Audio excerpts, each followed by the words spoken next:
Корректировки за тепло в 80 многоквартирных домах Усинска будут отменены. Радостной новостью для горожан поделился на своей странице ВКонтакте исполняющий обязанности главы Коми Владимир Уйба.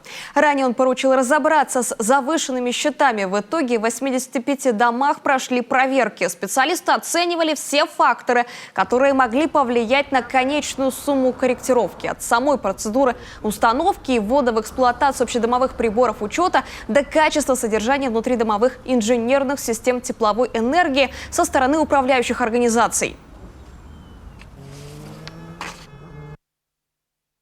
В апреле ставил задачу по проверке обоснованности начисленных корректировок за отопление в Усинске. Получил информацию о том, что прокуратура закончила проверку и внесла представление в адрес ООО «Усинская тепловая компания», а также ряда управляющих организаций для устранения выявленных нарушений. Людям должны быть возвращены незаконно изъятые у них деньги. Корректировки за тепло будут отменены по 80 многоквартирным домам Усинска.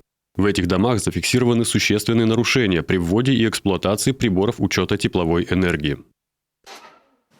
Жители Усинска должны увидеть обнуление корректировок уже в ближайших квитанциях. Вопрос Владимир Уйба продолжает держать на личном контроле.